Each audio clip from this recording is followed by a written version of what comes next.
Baik, terima kasih Bu Neta. Saya langsung menanggapi ke Bapak Max Deul Sola. Eh, Pada tahun 70-an Indonesia krisis dengan minyak goreng. Pada waktu itu sawit belum berkembang seperti sekarang.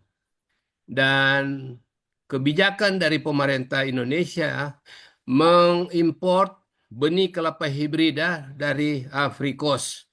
Namanya PB121 dan belakangan menjadi MAWA.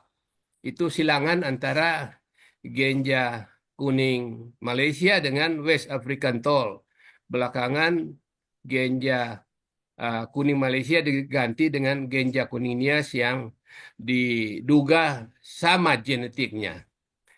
Sayangnya, proyek yang dikasih ke masyarakat tiap petani kelapa 2 hektar harus babat semua kelapa dalamnya, tanam monokultur dengan cover crop, dibiayai proyek tersebut ke petani, kasih pupuk, kasih biaya pemeliharaan, Pak Max, selama 4 tahun kelapa mulai produksi.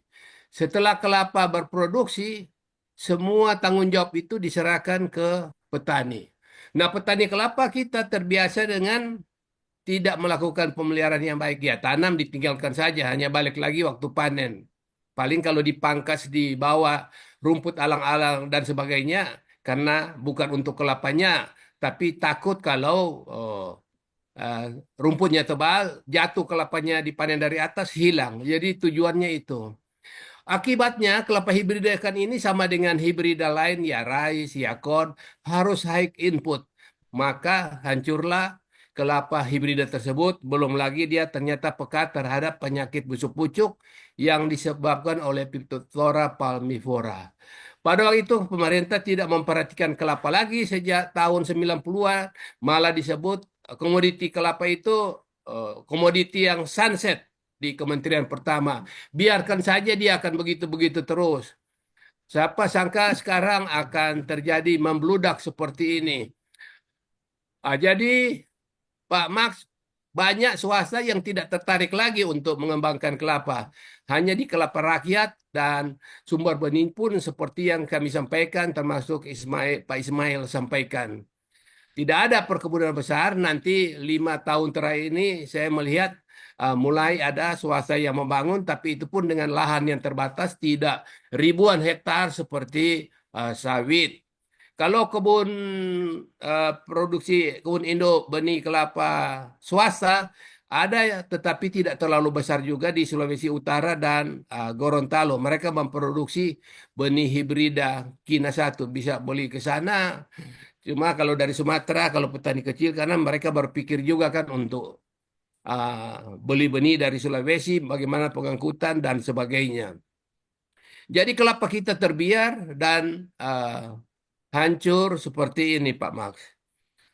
Kemudian coba Bu Neta saya lihat yang dari Pak Arif Arya dari Sambu Group tadi apa pertanyaannya? Pertanyaan terkait pengaruh iklim, Pak Prof. Pak Arif, ini pertanyaan yang baik sekali. Salah satu kenapa tahun 2004 dan masih ada efeknya sampai sekarang. Produktivitas kelapa kita, produksi kelapa kita menurun karena pada tahun 2023 terjadi El Nino selama 4 sampai 5 bulan. Dan efeknya kemarau kekurangan air ini terhadap kelapa bisa 1 sampai 2 tahun. Dan terjadi sekarang seperti ini. Produktivitas kelapa, produksi kelapa menurun. Kalau untuk El Nina yang harus diantisipasi terutama eh, para petani kelapa di Sumatera di daerah pasang surut. Kalau air berlimpah masuk ke area kelapa lalu pintu airnya atau trio tata airnya tidak diatur dengan baik akan terjadi genangan maka akan mati juga banyak kelapa dan itu sudah terbukti tidak dipelihara dengan baik, air masuk ke kebun kelapa, hancur kelapa-kelapa di Indragiri, Hilir, dan sebagainya. Saya kira itu.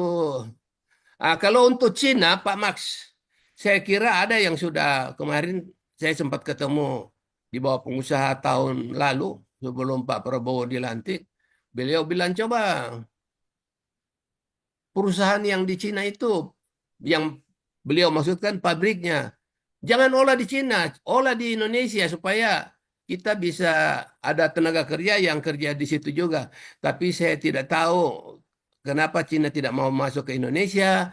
Apakah karena kondisi status investasinya berbeda dengan di negara dia dan sebagainya. Saya kurang tahu. Mungkin Pak Max yang saya lihat sangat aktif di grup agribisnis pasti tahu tentang kondisi pertanian di Indonesia. Yang kita inginkan sebenarnya memang ada pengusaha yang bermitra betul-betul dengan petani, ada kebun inti, ada kebun plasma dan saling menguntungkan. Tapi itu belum terjadi, Pak Max.